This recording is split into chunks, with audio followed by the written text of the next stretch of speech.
따라하세요. 기도는 방법이 아닙니다. 나와 하나님과의 관계입니다. 성경은 기도를 기술이나 방법론으로 다루지 않습니다. 구약에서 신약까지 기도는 한결같이 하나님과의 인격적 만남으로 제시됩니다. 모세는 친구와 대화하듯 하나님과 말했고, 다윗은 시편에서 하나님께 울부짖었으며, 예수님은 아버지를 향해 아바라고 부르셨습니다. 이들의 기도에는 정해진 공식이 없었습니다. 있었던 것은 오직 살아계신 하나님을 향한 깊은 갈망과 신뢰였습니다. 오늘 우리는 세상이 가르치는 기도의 방법이 아니라 성경이 보여주는 기도의 본질을 다시 발견하려 합니다. 그 본질은 단 한 단어로 요약됩니다. 관계입니다. 하나님을 아는 것, 하나님과 함께 걷는 것, 하나님의 음성을 듣는 것. 이것이 기도의 전부입니다. 그리고 이 진리 안에서 우리의 기도 생활은 완전히 새로워질 것입니다. 예수님 당시 제자들이 예수님께 딱 한 가지를 가르쳐 달라고 요청한 것이 있습니다. 주님, 우리에게 기도를 가르쳐 주십시오. 누가복음 11장 1절. 이상하지 않습니까? 제자들은 이미 유대인이었습니다. 어릴 때부터 회당에서 기도를 배웠고 하루 3번 정해진 기도를 드리던 사람들이었습니다. 아침에 일어나면 드리는 기도가 있었고 식사 전에 드리는 기도가 있었으며 잠들기 전에 드리는 기도가 있었습니다. 그들은 기도의 방법을 누구보다 잘 알고 있었습니다. 그런데 왜 다시 기도를 가르쳐 달라고 했을까요? 예수님의 기도에서 무엇이 달랐을까요? 단지 기도 시간이 길어서였을까요? 기도 제목이 많아서였을까요? 기도 자세가 특별해서였을까요? 아니면 어떤 비밀스러운 기도 공식을 사용하셨을까요? 아닙니다. 제자들은 예수님의 기도에서 자신들이 평생 드려온 기도와는 근본적으로 다른 무언가를 발견했습니다. 그것은 예수님께서 기도하실 때 드러나는 하나님 아버지와의 친밀함이었습니다. 예수님의 기도에는 형식이 없었습니다. 암송해야 할 문구도 반드시 지켜야 할 순서도 없었습니다. 있었던 것은 오직 아버지를 향한 깊은 사랑과 신뢰였습니다. 제자들은 그날 깨달았습니다. 우리는 지금까지 기도의 방법만 배웠구나. 하지만 예수님은 기도의 본질을 살고 계시는구나. 사랑하는 여러분, 혹시 여러분도 오랫동안 기도의 방법만 찾아왔던 것은 아닙니까? 몇 시에 해야 한다. 몇 분 이상 해야 한다. 이런 자세로 해야 한다. 이런 순서로 해야 한다. 그런 것들 때문에 기도가 점점 더 어려워지고 부담스러워진 것은 아닙니까? 오늘 우리는 예수님께서 제자들에게 보여주신 기도의 진짜 비밀을 함께 발견하려고 합니다. 그것은 방법이 아니라 관계입니다. 기술이 아니라 친밀함입니다. 의무가 아니라 사랑입니다. 지금부터 함께 이 놀라운 진리 속으로 들어가 보시겠습니까? 첫 번째, 기도는 하나님과의 양방향 대화입니다. 많은 분들이 기도를 우리가 하나님께 일방적으로 말하는 것이라고 생각합니다. 마치 우리가 배워서 잘 수행해야 할 과제처럼 여깁니다. 그래서 기도 세미나에 가고 기도 책을 읽고 기도 방법을 익힙니다. 하지만 성경이 보여주는 기도는 그렇지 않습니다. 기도는 배워서 하는 것이 아니라 관계 속에서 일어나는 것입니다. 구약 성경을 보십시오. 출애굽기 33장 11절은 모세와 하나님의 관계를 이렇게 묘사합니다. 사람이 자기의 친구와 이야기함 같이 여호와께서는 모세와 대면하여 말씀하시며. 이 구절을 깊이 묵상해 보십시오. 하나님께서 모세와 대면하여 말씀하셨습니다. 친구와 이야기하듯이 말입니다. 여기에는 일방적 독백이 없습니다. 모세가 말하고 하나님께서 응답하십니다. 하나님께서 말씀하시고 모세가 대답합니다. 이것이 진정한 기도입니다. 살아있는 대화입니다. 초대 교회 교부 오리게네스는 기도에 대해 이렇게 정의했습니다. 기도는 하나님께 우리의 원함을 아뢰는 것이 아니라 하나님과의 친교 그 자체이다. 친교라는 단어를 주목하십시오. 헬라어로 코이노니아입니다. 이 단어는 단순한 교제가 아니라 깊은 나눔과 연합을 의미합니다. 서로의 삶을 나누고 서로의 마음을 여는 것입니다. 기도는 바로 이 코이노니아입니다. 우리가 하나님과 삶을 나누고 하나님께서 우리와 당신의 마음을 나누시는 것입니다. 그런데 대화는 일방적일 수 없습니다. 말하는 사람만 있고 듣는 사람이 없다면 그것은 독백입니다. 진정한 대화는 말하기와 듣기가 함께 있어야 합니다. 선지자 사무엘의 이야기를 기억하십니까? 어린 사무엘이 성전에서 잠들어 있을 때 하나님께서 그를 부르셨습니다. 사무엘은 처음에는 그것이 하나님의 음성인 줄 몰랐습니다. 3번이나 제사장 엘리에게 달려갔습니다. 마침내 엘리가 깨달았습니다. 아이야, 이것은 하나님께서 너를 부르시는 것이다. 다시 들리거든 이렇게 말하여라. 그리고 사무엘에게 가르쳐준 기도가 바로 이것입니다. 여호와여 말씀하옵소서, 주의 종이 듣겠나이다. 사무엘상 3장 9절. 이 구절의 순서를 보십시오. 사무엘은 먼저 말하지 않았습니다. 먼저 들으려 했습니다. 주의 종이 듣겠나이다. 이것이 진정한 기도의 시작입니다. 16세기 종교개혁자 마르틴 루터는 기도에 대해 이런 고백을 남겼습니다. 나는 기도할 때 20분은 말하고 40분은 듣는다. 루터는 깨달았습니다. 기도에서 가장 중요한 것은 하나님의 음성을 듣는 것이라는 것을. 우리가 아무리 많은 말을 해도 하나님의 음성을 듣지 못한다면 그것은 독백일 뿐입니다. 진짜 기도는 대화입니다. 우리가 말하고 하나님께서 응답하시는 것입니다. 그렇다면 어떻게 하나님의 음성을 들을 수 있습니까? 첫째, 침묵하는 법을 배워야 합니다. 우리는 너무 많은 말로 기도 시간을 채우려 합니다. 마치 침묵이 생기면 안 될 것처럼 계속 무언가를 말하려고 합니다. 하지만 시편 46편 10절은 말씀합니다. 너희는 가만히 있어 내가 하나님 됨을 알지어다. 히브리어 원문을 보면 더 강력합니다. 라파라는 단어는 내려놓다, 힘을 빼다, 포기하다는 뜻입니다. 우리의 모든 노력을 내려놓으라는 것입니다. 우리의 말을 멈추고 우리의 계획을 내려놓고 그저 고요히 있으라는 것입니다. 그 침묵 속에서 하나님의 세미한 음성이 들립니다. 둘째, 말씀 안에서 기도해야 합니다. 하나님은 성경 말씀을 통해 가장 분명하게 말씀하십니다. 초대 교회 수도원 전통에는 렉시오 디비나라는 기도 방법이 있습니다. 거룩한 독서라는 뜻입니다. 이것은 4단계로 이루어집니다. 렉시오, 말씀 읽기. 천천히 주의 깊게 성경을 읽습니다. 메디타치오, 말씀 묵상. 말씀을 되새기며 깊이 생각합니다. 오라치오, 말씀 기도. 말씀에 대한 응답으로 기도합니다. 콘템플라치오, 말씀 관상. 고요히 하나님 임재를 경험합니다. 이것이 말씀 안에서 드리는 기도입니다. 우리가 말씀을 읽을 때 하나님께서 그 말씀을 통해 우리 마음에 무언가를 말씀하십니다. 아, 오늘 이 말씀이 내게 주시는 메시지구나. 하나님께서 지금 나에게 이것을 말씀하시는구나. 그때 우리의 기도는 달라집니다. 일방적인 요청이 아니라 하나님의 말씀에 대한 응답이 됩니다. 셋째, 일상에서 하나님을 의식하는 연습을 해야 합니다. 17세기 수도사 로렌스 수사는 이것을 하나님 임재 연습이라고 불렀습니다. 로렌스 수사는 수도원 부엌에서 설거지를 하면서도 끊임없이 하나님과 대화했습니다. 그는 이렇게 고백했습니다. 나에게는 기도 시간과 일하는 시간의 구분이 없습니다. 부엌의 소음 속에서도 여러 사람이 동시에 다른 일을 요구할 때도 나는 하나님과 함께 있습니다. 이것이 진정한 기도의 삶입니다. 아침에 눈을 뜨면 주님, 오늘 제게 무엇을 말씀하시겠습니까? 길을 걸으면서 주님, 지금 제가 무엇을 보기 원하십니까? 어려운 결정 앞에서 주님, 어느 길로 가기를 원하십니까? 이렇게 질문하며 사는 것입니다.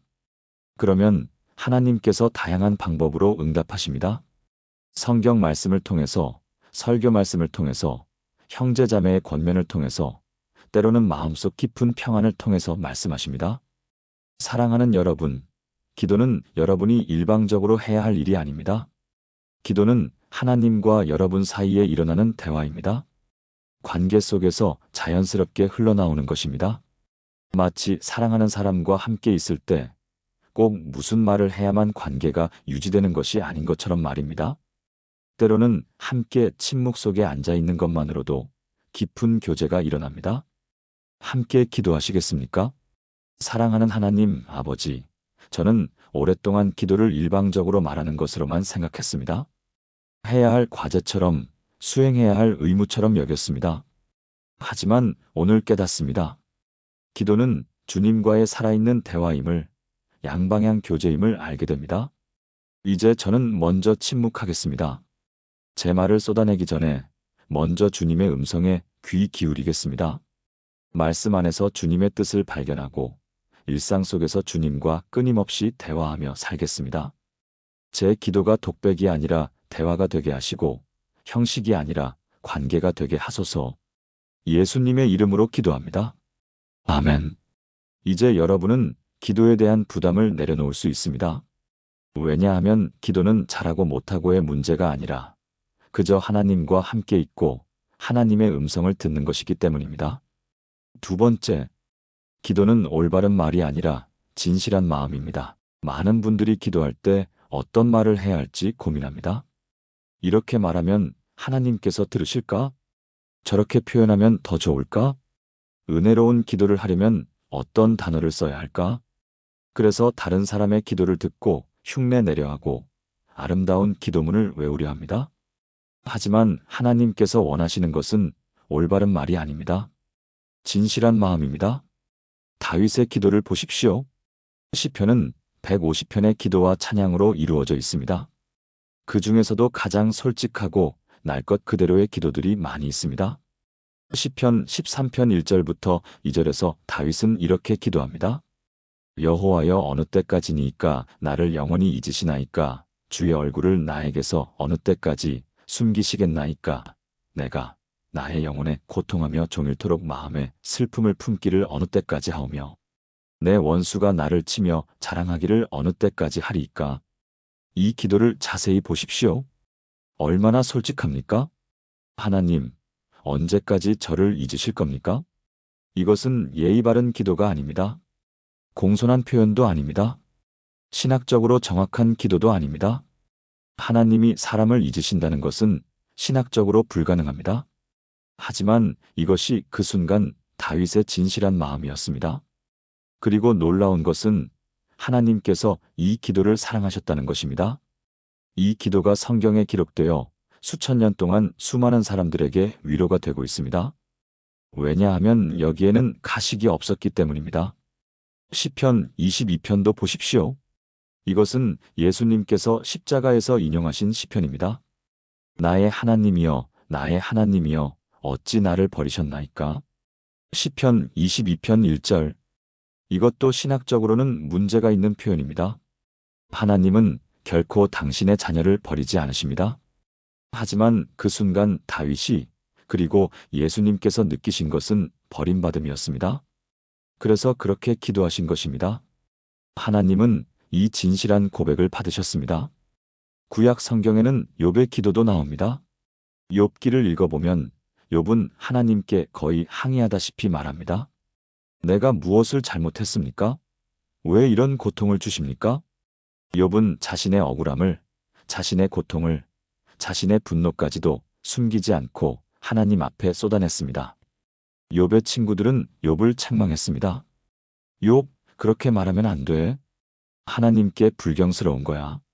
하지만 하나님의 최종 판결은 어땠습니까?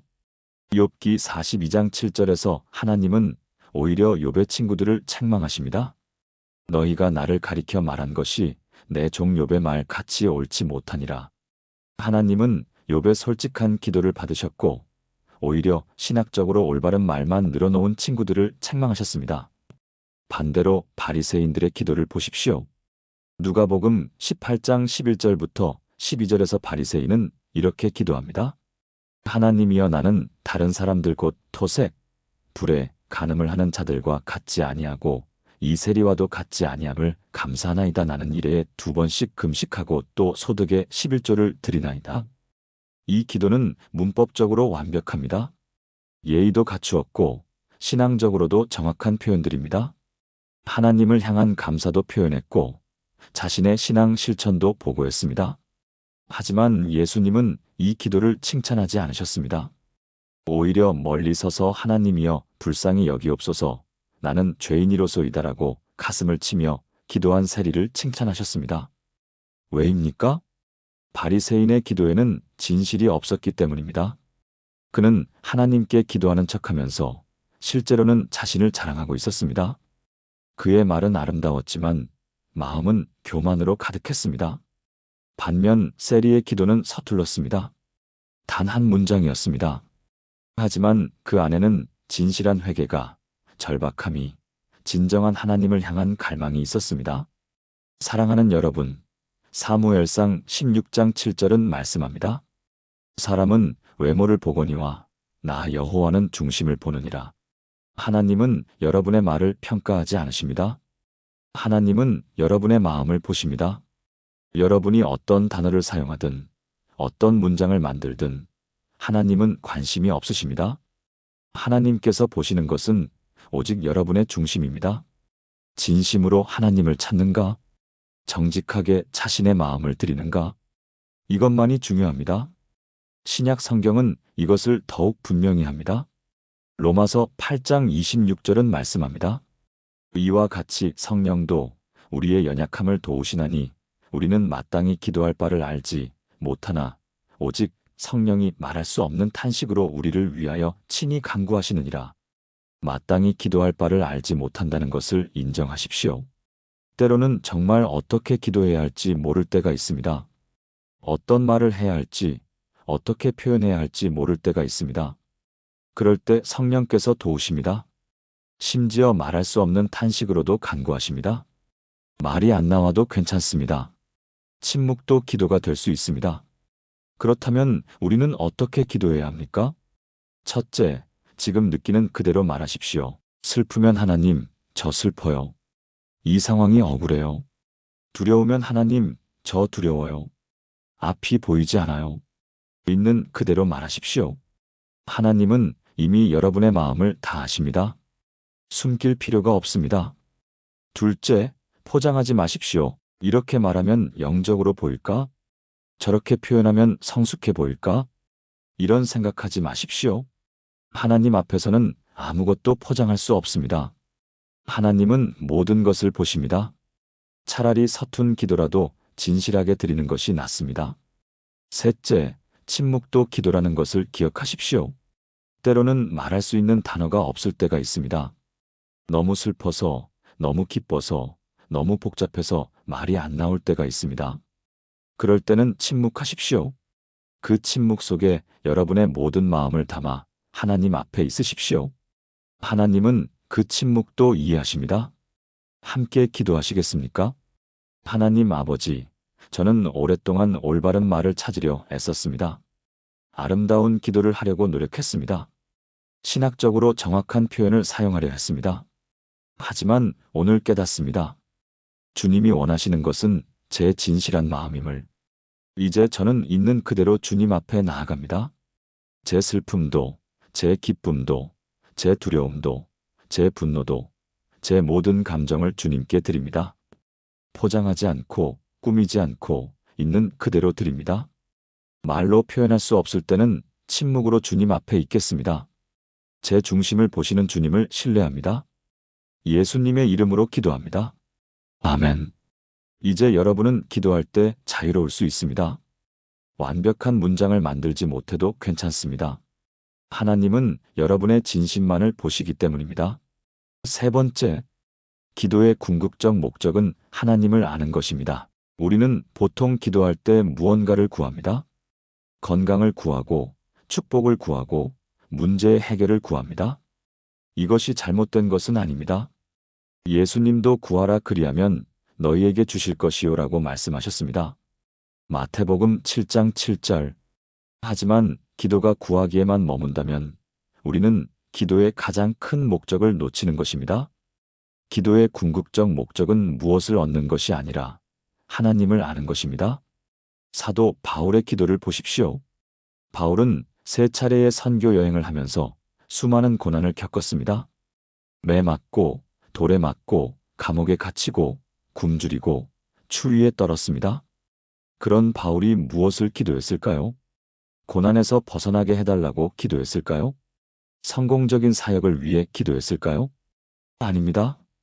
빌립보서 3장 10절에서 바울은 이렇게 기도합니다. 내가 그리스도와 그 부활의 권능과 그 고난의 참여함을 알고자 하여 그의 죽으심을 본받아 어떻게 하든지 죽은 자 가운데서 부활에 이르려 하노니. 바울이 구한 것은 무엇입니까? 건강이 아닙니다. 재물이 아닙니다. 성공이 아닙니다. 편안함도 아닙니다. 바울은 그리스도를 아는 것을 구했습니다. 그리스도의 부활의 권능을 아는 것, 그리스도의 고난에 참여하는 것, 그리스도의 죽으심을 본받는 것. 이것이 바울 기도의 핵심이었습니다. 빌립보서 3장 8절에서 바울은 더 나아가 이렇게 고백합니다. 또한 모든 것을 해로 여김은 내 주 그리스도 예수를 아는 것이 가장 고상하기 때문이라. 내가 그를 위하여 모든 것을 잃어버리고 패설물로 여김은 그리스도를 얻고 그리스도를 아는 것이 가장 고상하다. 헬라어 원문을 보면 휘페레코라는 단어가 사용됩니다. 이것은 탁월하다, 뛰어나다, 초월하다는 뜻입니다. 바울에게 그리스도를 아는 것은 모든 것을 초월하는 가치였습니다. 그래서 다른 모든 것을 배설물로 여겼습니다. 헬라어로 스쿠발라인데 이것은 쓰레기, 똥이라는 매우 강한 표현입니다. 바울은 지위도, 명예도, 학벌도, 종교적 업적도 모두 쓰레기로 여겼습니다. 오직 그리스도를 아는 것만이 가치 있다고 여겼습니다. 구약의 선지자 예레미야도 마찬가지입니다. 예레미야 9장 23절부터 24절에서 하나님은 말씀하십니다. 지혜로운 자는 그의 지혜를 자랑하지 말라. 용사는 그의 용맹을 자랑하지 말라. 부자는 그의 부함을 자랑하지 말라. 자랑하는 자는 이것으로 자랑할지니 곧 명철하여 나를 아는 것과 나. 여호와는 사랑과 정의와 공의를 땅에 행하는 자인 줄 깨닫는 것이라. 나는 이 일을 기뻐하노라. 하나님께서 가장 기뻐하시는 것은 무엇입니까? 우리가 하나님을 아는 것입니다. 하나님이 어떤 분이신지, 하나님의 성품이 무엇인지, 하나님의 마음이 어떠신지를 아는 것입니다. 이것이 기도의 가장 높은 차원입니다. 중세 신비주의 신학은 기도를 세 단계로 구분했습니다. 첫 번째 단계는 구하는 기도입니다. 우리의 필요를 아뢰는 기도입니다. 이것은 기도의 가장 기본적인 형태입니다. 두 번째 단계는 감사와 찬양의 기도입니다. 하나님께서 하신 일을 인정하고 감사하는 기도입니다. 이것은 구하는 기도보다 한 단계 성숙한 기도입니다. 세 번째 단계는 관상의 기도입니다. 아무것도 구하지 않고 그저 하나님을 바라보고 하나님을 아는 기도입니다. 이것이 기도의 가장 높은 경지입니다. 14세기 익명의 영국 수도자가 쓴 알 수 없는 구름, 더 클라우드 어브 언노잉이라는 책이 있습니다. 이 책은 관상 기도를 이렇게 설명합니다. 하나님을 아는 것은 지식으로 아는 것이 아니라 사랑으로 아는 것이다. 하나님과 우리 사이에는 알 수 없음의 구름이 있다. 우리의 지성으로는 그 구름을 뚫을 수 없다. 오직 사랑의 화살만이 그 구름을 뚫고 하나님께 이를 수 있다. 깊은 통찰입니다. 하나님을 아는 것은 머리로 이해하는 것이 아닙니다. 신학 지식을 많이 쌓는 것도 아닙니다. 하나님을 아는 것은 사랑으로, 관계로, 경험으로 아는 것입니다. 마치 우리가 사랑하는 사람을 아는 것처럼 말입니다. 여러분은 배우자를 어떻게 아십니까? 그 사람의 이력서를 외워서 아는 것이 아닙니다. 함께 살면서, 함께 시간을 보내면서, 함께 기쁨과 슬픔을 나누면서 아는 것입니다. 하나님을 아는 것도 마찬가지입니다.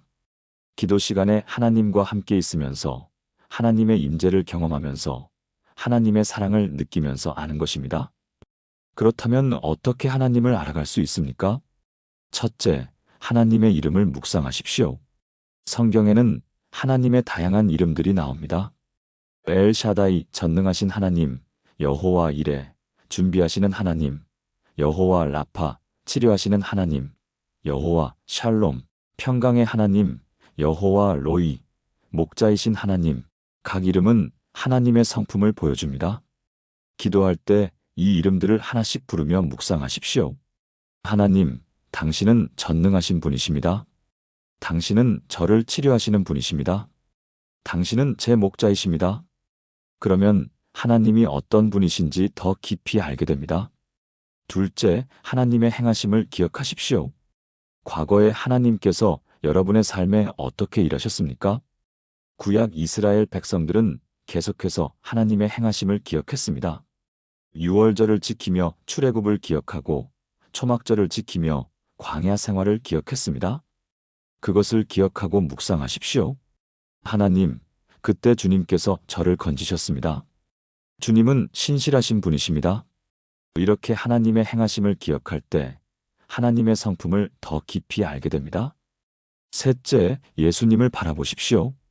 요한복음 14장 9절에서 예수님은 말씀하셨습니다. 나를 본 자는 아버지를 보았거늘. 예수님은 하나님을 가장 완벽하게 보여주신 분입니다. 골로새서 1장 15절은 말합니다. 그는 보이지 아니하는 하나님의 형상이시요. 히브리서 1장 3절은 말합니다. 이는 하나님의 영광의 광채시요. 그 본체의 형상이시라. 예수님의 삶을 묵상하고 예수님의 말씀을 읽고 예수님의 행하심을 바라볼 때 우리는 하나님이 어떤 분이신지 알게 됩니다. 예수님께서 병자를 고치시는 것을 보면 하나님은 고통받는 자를 긍휼히 여기시는 분임을 압니다.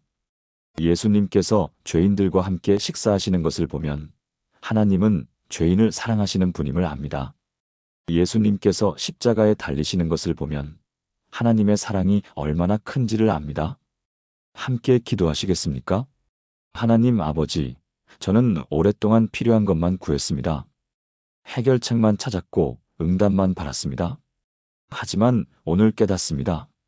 기도의 가장 큰 목적은 주님을 아는 것임을, 주님이 어떤 분이신지, 주님의 마음이 어떠신지, 주님의 성품이 무엇인지 알기 원합니다.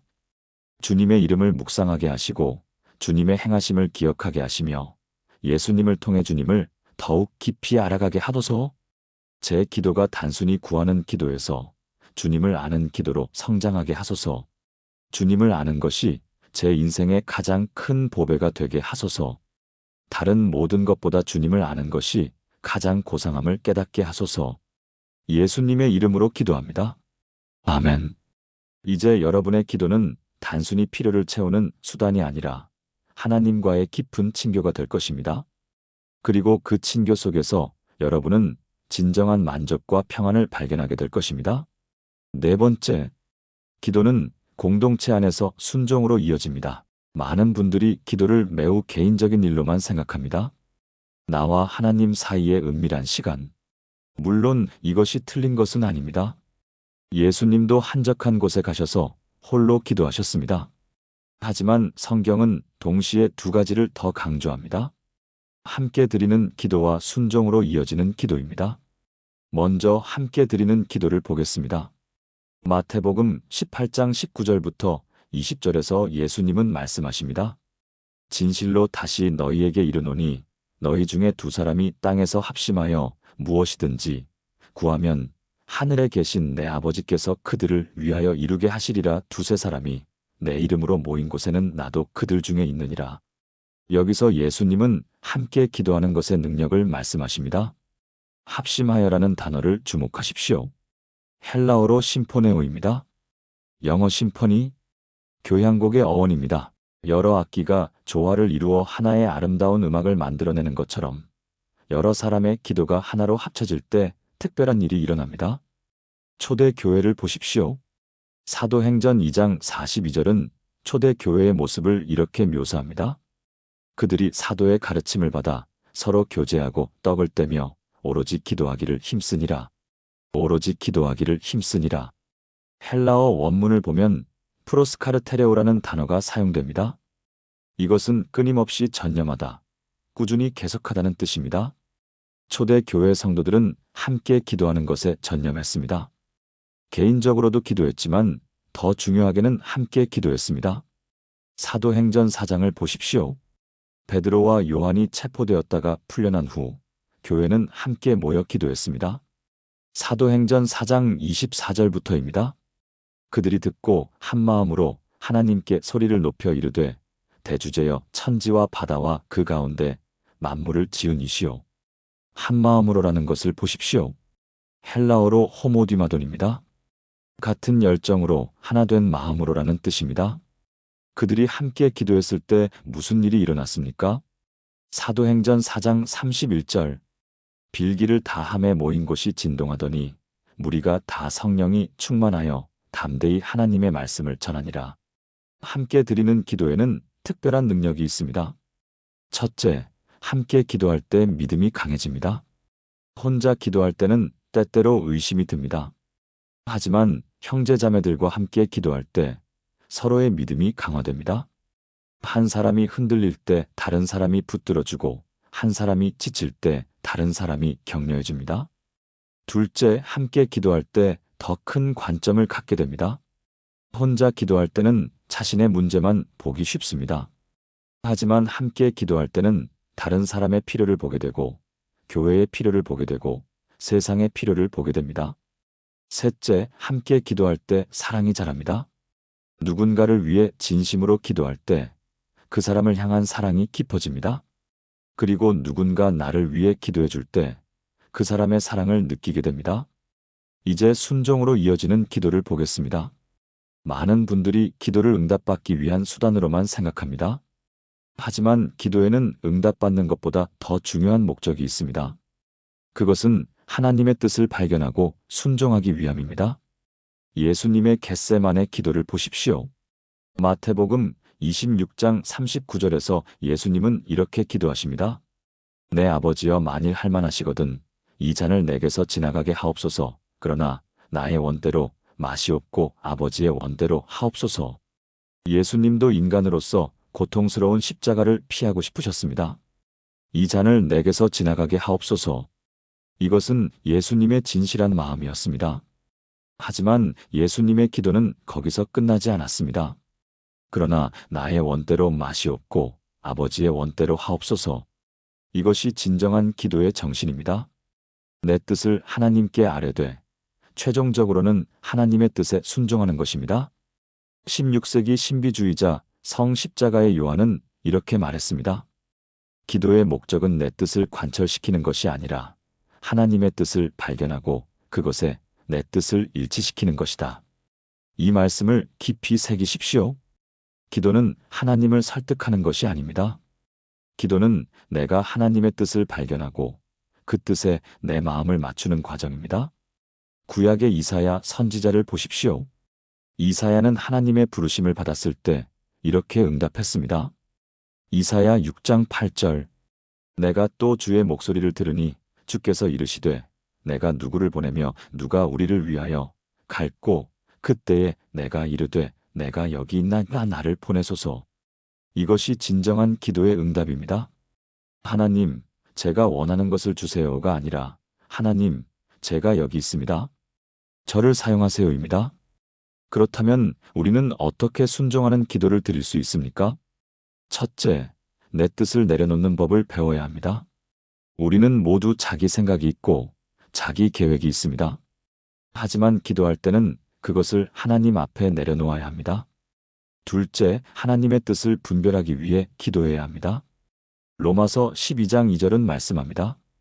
너희는 이 세대를 본받지 말고 오직 마음을 새롭게 함으로 변화를 받아 하나님의 선하시고 기뻐하시고 온전하신 뜻이 무엇인지 분별하도록 하라. 셋째, 순종할 준비를 하십시오. 기도는 단순히 말로만 하는 것이 아닙니다. 기도는 행동으로 이어져야 합니다. 함께 기도하시겠습니까? 하나님 아버지, 저는 오랫동안 기도를 너무 개인적인 일로만 생각했습니다.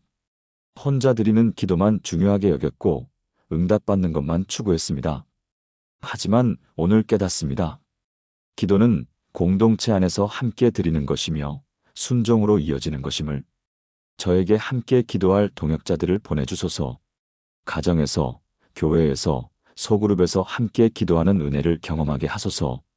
그리고 제 뜻을 내려놓고 주님의 뜻을 발견하게 하시며 그 뜻에 순종하는 삶을 살게 하소서. 비록 십자가의 길이라 할지라도 주님의 뜻이라면 기쁘게 따르겠습니다. 제 기도가 말로만 끝나지 않고 순종의 행동으로 이어지게 하소서. 예수님의 이름으로 기도합니다. 아멘. 이제 여러분의 기도는 개인적 차원을 넘어 공동체적 차원으로 확장될 것이며 응답을 구하는 차원을 넘어 순종으로 이어지는 삶이 될 것입니다. 다섯 번째, 기도는 삶 전체가 되는 것입니다. 많은 분들이 기도를 하는 행위로만 생각합니다. 아침에 일어나서 10분 기도했다. 끝. 저녁에 잠들기 전 5분 기도했다. 끝. 마치 기도가 하루 중 특정 시간에만 일어나는 일처럼 생각합니다. 하지만 성경이 말하는 기도는 그렇지 않습니다. 데살로니가전서 5장 17절은 명령합니다. 쉬지 말고 기도하라. 이 말씀은 무슨 뜻입니까? 24시간 내내 무릎 꿇고 있으라는 뜻입니까? 아닙니다. 이 말씀은 우리의 삶 전체가 기도가 되어야 한다는 뜻입니다. 기도는 특정 시간의 행위가 아니라 삶의 태도입니다. 하나님과 끊임없이 연결되어 있는 상태입니다. 4세기 사막 교부들은 이것을 끊임없는 기도, 언시싱 프레어라고 불렀습니다. 이집트와 시리아의 사막으로 들어간 수도자들은 일하면서도, 걸으면서도, 먹으면서도 계속 기도했습니다. 그들은 예수 기도, 지저스 프레어라고 불리는 짧은 기도문을 끊임없이 반복했습니다. 주 예수 그리스도여, 하나님의 아들이시여, 나 죄인을 불쌍히 여기소서. 이 기도를 하루에 수천 번 반복했습니다. 처음에는 입으로 기도하고 점차 마음으로 기도하게 되고 마침내는 호흡처럼 자연스럽게 기도가 흘러나왔습니다. 그러면서 그들의 전 존재가 기도로 채워졌습니다. 19세기 러시아의 한 익명의 순례자가 쓴 솔직한 이야기, 더 웨이 오브 어 필그럼이라는 책이 있습니다. 이 책은 끊임없는 기도를 실천한 한 평신도의 이야기입니다. 그는 데살로니가전서 5장 17절, 쉬지 말고 기도하라는 말씀을 어떻게 실천할 수 있을지 고민했습니다. 그리고 한 영적 스승을 만나 예수 기도를 배웠습니다. 처음에는 하루에 3,000번 기도하는 것으로 시작했고 점차 6,000번, 10,000번으로 늘렸습니다. 그러다가 어느 순간 기도가 자동적으로 흘러나오기 시작했습니다. 그는 이렇게 고백합니다. 이제 기도는 내가 하는 것이 아니라 기도가 나를 통해 일어납니다. 걸을 때도 먹을 때도 잠잘 때도 기도가 계속됩니다. 이것이 쉬지 않고 기도하는 삶입니다. 우리도 그렇게 할 수 있습니다. 정해진 시간에 정해진 장소에서 무릎 꿇고 드리는 기도도 중요합니다. 하지만 그것만으로는 부족합니다. 우리의 삶 전체가 기도가 되어야 합니다. 어떻게 그렇게 할 수 있습니까? 첫째, 하나님을 의식하며 사십시오.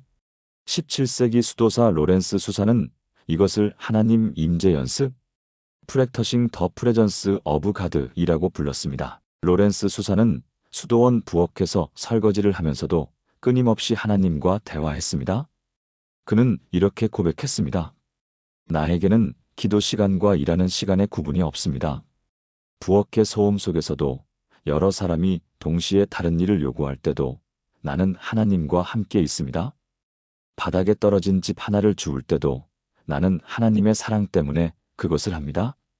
이것이 진정한 기도의 삶입니다. 아침에 눈을 뜨면 주님, 오늘도 함께 해주세요. 일터로 가면서 주님, 오늘 제 일을 축복하소서. 어려운 일을 만나면 주님, 지혜를 주소서. 기쁜 일이 생기면 주님, 감사합니다. 이렇게 순간순간 하나님을 의식하며 대화하십시오. 이것이 쉬지 않고 기도하는 것입니다.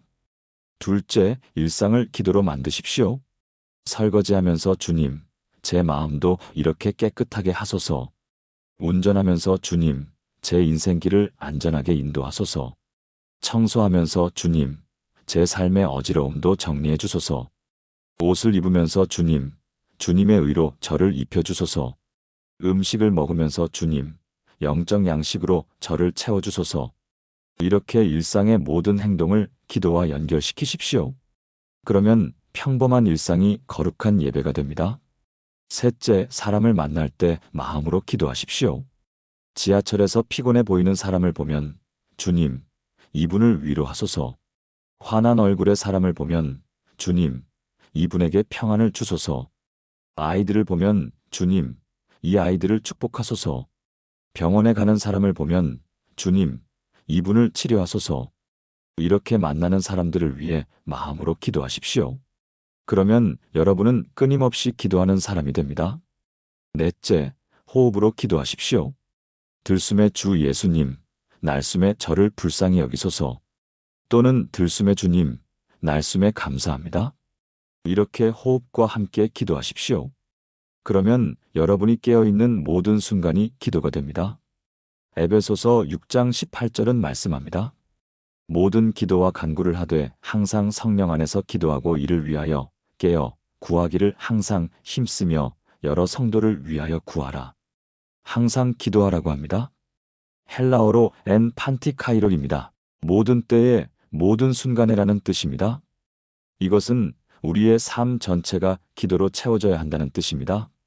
사랑하는 여러분, 기도를 특정 시간의 행위로만 제한하지 마십시오. 기도를 여러분의 삶 전체로 확장시키십시오. 아침 묵상 시간의 기도도 중요하지만 하루 종일 이어지는 기도가 더 중요합니다. 그렇게 할 때 여러분은 진정으로 쉬지 않고 기도하는 사람이 됩니다. 그리고 놀라운 일이 일어날 것입니다.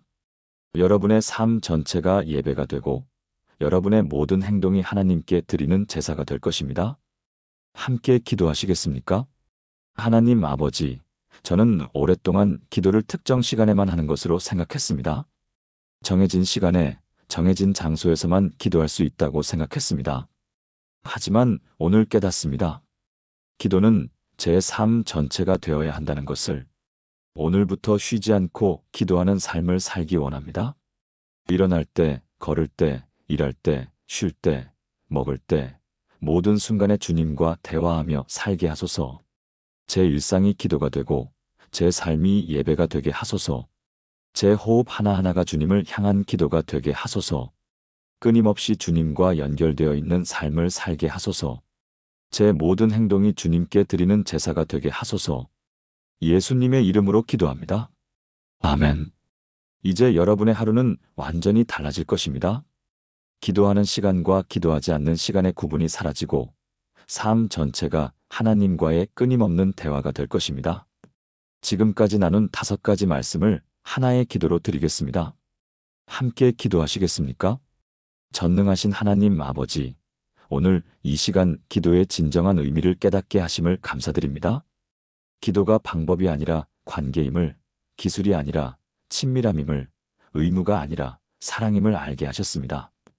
첫째로, 기도는 제가 일방적으로 말하는 것이 아니라 주님과의 양방향 대화임을 깨달았습니다. 이제 저는 먼저 침묵하고 먼저 듣겠습니다. 주님의 세미한 음성에 귀 기울이며 말씀 안에서 주님의 뜻을 발견하고 일상 속에서 주님과 끊임없이 대화하겠습니다. 제 기도가 독백이 아니라 대화가 되게 하시고 형식이 아니라 살아있는 관계가 되게 하소서. 둘째로, 기도는 올바른 말을 찾는 것이 아니라 진실한 마음을 드리는 것임을 배웠습니다. 이제 저는 포장하지 않고 꾸미지 않고 있는 그대로 주님 앞에 나아가겠습니다. 제 슬픔도 기쁨도 두려움도 분노도 모든 감정을 진실하게 아뢰겠습니다. 말로 표현할 수 없을 때는 침묵으로 주님 앞에 있겠습니다. 제 중심을 보시는 주님을 신뢰합니다. 셋째로, 기도의 궁극적 목적은 무엇을 얻는 것이 아니라 주님을 아는 것임을 깨달았습니다. 이제 저는 응답만 바라지 않고 주님을 더 깊이 알아가기를 갈망합니다. 주님의 이름을 묵상하고 주님의 행하심을 기억하며 예수님을 통해 주님을 더욱 깊이 경험하기 원합니다. 주님을 아는 것이 제 인생의 가장 큰 보배가 되게 하소서. 넷째로, 기도는 개인적인 것만이 아니라 공동체 안에서 함께 드리는 것이며 순종으로 이어지는 것임을 배웠습니다. 가정에서, 교회에서, 소그룹에서 형제자매들과 함께 기도하는 은혜를 누리게 하소서. 합심하여 기도할 때 주님께서 우리 가운데 계심을 믿습니다. 그리고 제 뜻을 내려놓고 주님의 뜻을 발견하며 그 뜻에 순종하는 삶을 살게 하소서. 비록 십자가의 길이라 할지라도 주님의 뜻이라면 기쁘게 따르겠습니다. 다섯째로, 기도는 특정 시간에만 하는 것이 아니라 삶 전체가 되는 것임을 깨달았습니다. 오늘부터 쉬지 않고 기도하는 삶을 살게 하소서. 일어날 때도, 걸을 때도, 일할 때도, 쉴 때도 모든 순간에 주님과 대화하며 살게 하소서. 제 일상이 기도가 되고 제 삶 전체가 예배가 되게 하소서. 제 호흡 하나하나가 주님을 향한 기도가 되고 제 모든 행동이 주님께 드리는 제사가 되게 하소서. 사랑하는 하나님, 이 모든 것이 주님께서 오늘 제게 주신 귀한 깨달음입니다. 이제 저는 기도가 무엇인지 압니다. 기도는 주님과의 살아있는 관계요, 끊임없는 대화요, 사랑의 교제입니다. 이 진리 안에서 제 기도 생활이 완전히 새로워지게 하소서. 더 이상 기도가 부담이 아니라 기쁨이 되게 하시고 의무가 아니라 특권이 되게 하소서. 오늘부터 저와 제 가족이 날마다 이 은혜 안에서 살게 하시고 주님과의 깊은 친교를 누리게 하소서. 그리하여 우리의 삶이 향기로운 제사가 되고 아름다운 간증이 되게 하소서. 살아계신 예수 그리스도의 이름으로 기도합니다. 아멘. 사랑하는 여러분, 오늘 우리는 함께 기도의 진정한 의미를 발견했습니다. 기도는 방법이 아니라 관계입니다. 첫째, 기도는 하나님과의 양방향 대화입니다. 우리가 말하고 하나님께서 응답하시며 하나님께서 말씀하시고 우리가 듣는 살아있는 교제입니다. 둘째, 기도는 올바른 말이 아니라 진실한 마음입니다. 포장하지 않고 꾸미지 않고 있는 그대로 하나님 앞에 나아가는 것입니다. 셋째, 기도의 궁극적 목적은 하나님을 아는 것입니다. 무엇을 얻는 것보다 하나님을 경험하고 하나님의 성품을 알아가는 것이 더 중요합니다. 넷째, 기도는 공동체 안에서 함께 드리며 순종으로 이어집니다. 혼자만의 기도를 넘어 함께 드리는 기도의 능력을 경험하고 기도를 통해 하나님의 뜻을 발견하여 순종하는 것입니다. 다섯째, 기도는 삶 전체가 되는 것입니다. 특정 시간에만 기도하는 것이 아니라 모든 순간 하나님과 함께하며 끊임없이 대화하는 것입니다. 이제 여러분은 기도에 대한 부담을 내려놓을 수 있습니다. 기도를 잘하려고 애쓰지 마십시오. 그저 하나님과 함께 있으십시오. 진실한 마음으로 하나님께 나아가십시오. 하나님의 음성에 귀 기울이십시오. 그리고 날마다 순간순간 하나님과 대화하며 사십시오. 그것이 진정한 기도입니다. 오늘 이 말씀이 여러분에게 큰 위로와 자유가 되기를 바랍니다. 이 영상이 도움이 되셨다면 좋아요 버튼을 눌러주시고 구독과 알림 설정으로 앞으로도 은혜로운 말씀을 함께 나누시기 바랍니다. 댓글로 여러분의 기도 간증이나 질문을 나눠주시면 함께 기도하고 응답하겠습니다. 하나님께서 여러분과 여러분의 가정에 풍성한 은혜와 평강을 주시기를 축복합니다. 오늘도 주님과의 아름다운 동행을 누리시기 바랍니다. 감사합니다. 오늘의 성경 한 구절 묵상입니다. 가끔은 아무도 모르게 마음이 흔들릴 때가 있습니다. 겉으로는 괜찮아 보이지만 내면에서는 작은 일에도 불안해지고 감정이 예민해지는 날들이 찾아옵니다. 이럴 때 우리는 나만 이렇게 약한가? 라는 생각을 하기도 합니다. 오늘 하나님은 시편 55편 22절을 통해 다른 메시지를 들려주십니다. 그가 너를 붙드시고, 여기서 강조되는 것은 우리가 무엇을 하느냐가 아니라 하나님이 무엇을 하시는가입니다. 우리가 흔들릴 때조차 하나님의 손은 단 한 번도 흔들린 적이 없습니다. 이 구절은 우리가 노력해서 버티는 신앙이 아니라 흔들릴 때 더 분명하게 드러나는 하나님의 안정감을 말합니다. 신앙은 강해지는 것이 아니라 붙들어 주시는 분을 더 깊이 경험하는 과정이기도 합니다. 오늘 하루 감정이 불안정하더라도 괜찮습니다. 마음이 완벽하지 않아도 괜찮습니다. 당신이 흔들릴수록 하나님의 손은 더 단단히 당신을 붙들고 계십니다. 흔들리는 것조차 하나님의 손 안에서는 안전함의 증거가 됩니다.